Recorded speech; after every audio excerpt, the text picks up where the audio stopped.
Hey guys, welcome back to the channel. Check out what I've got for you on the bench today. These are the new NDAA Compliant, 8S capable Lux Flight Controller and Siege ESC from Lumenier, and they've been designed to run any flight control software you might want to use. Not just Betaflight, but you can also use INAV, Ardupilot, or PX4. And this flight controller has an H743 processor, dual gyros, an SD card for black box logs, and loads of other features that we'll get into in just a second. And this ESC supports 80 amps of constant current, it runs AM32 firmware, and it's got some super heavy duty build quality. But what's most important about these components is that they're NDAA compliant, which is critical for pilots who might want to be able to work on jobs that involve public money. And even if you're not required to be NDAA compliant, some pilots might value investing in electronics from a manufacturer that's been a little bit more selective in where they source their components from.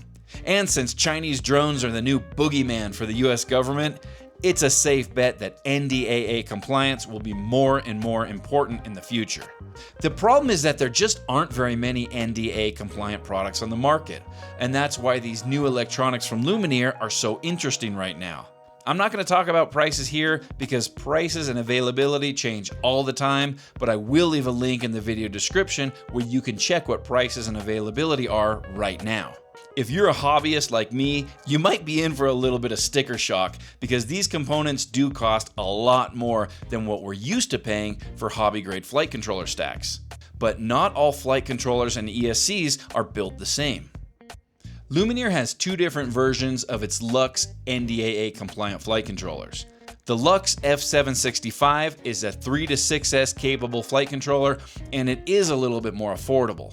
I have the Lumenier Lux H743, which has some more advanced features that we'll dive into in just a second. Here's what it'll look like when it comes to you. And here's what we get in the box. The flight controller itself, which weighs about 10 grams. And a bag with some cables and mounting hardware. We get a set of M3 rubber grommets, 2 sets of plastic nuts, and 6 different cables for connecting to our ESC and different peripherals. Notice this flight controller does have plugs and plenty of pads if you prefer soldered connections. The main thing that really separates this flight controller from some of the other options that are out there is that it was designed to run Betaflight, INAV, Ardupilot, and PX4, which means that it was designed with components that are supported by all 4 of the flight control softwares. So if you want a more traditional FPV setup for racing or cinematic flying, you can install Betaflight or INAV. But if you want more advanced features like mission planning, waypoints, obstacle avoidance sensors, you can install Ardupilot or PX4. It has a CANbus port, which adds compatibility for more sensors in Ardupilot or PX4. And 2 of the 7 UARTS on this flight controller support flow control in Ardupilot and PX4.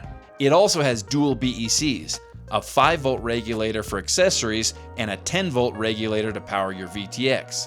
It does have a VTX power switch, and it has a camera control switch, and it supports 2 independent video streams. It has 2 gyros, an ICM 45686 and an ICM 42688P. It has 2 ESC ports, 2 telemetry ports, a barometer, and a magnetometer. For black box, it's got 128 megabits of flash storage and an SD card port that supports cards up to 32 gigabytes. And of course, this flight controller supports 8S, which is nice for future-proofing because even if you don't run 8S today, the ability to run 8S in the future without having to buy a new flight controller and rebuild your drone could be a huge advantage. Lumenier's NDAA compliant Siege ESCs come in 3 different versions, again with different use cases and different price points. There's single ESCs that support 100 amps of constant current up to 8S. A traditional 4-in-1 that supports 55 amps of constant current up to 6S. I have the super beefy 4-in-1 that supports 80 amps of constant current up to 8S. Here's what the ESC will look like when it comes to you. And here's what you get in the box. We've got the ESC itself, and the first thing I notice when I hold this thing in my hand is that it's big and it's heavy. It does have your standard 30 by 30 mounting, but measured from the side, from this plug to your battery connections, it's 52 millimeters, and from side to side, it's 48 millimeters. And it weighs in at 27.7 grams, which is pretty heavy. To put that in perspective, a standard 55 amp 6S ESC from Diatone weighs about 16.4 grams. ESCs are not created equally, and this Siege ESC is using a super thick PCB board, and it must be using a ton of copper for those power connections for it to weigh this much.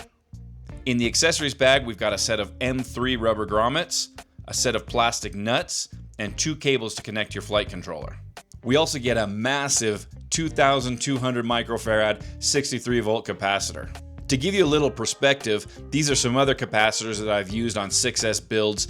These are both 35 volt capacitors. This is a 470 microfarad, and this is an oversized 1000 microfarad capacitor. And the 2200 microfarad 63 volt capacitor we get with this Siege ESC is just monstrous. So you can tell it's been designed to handle huge 8S power systems.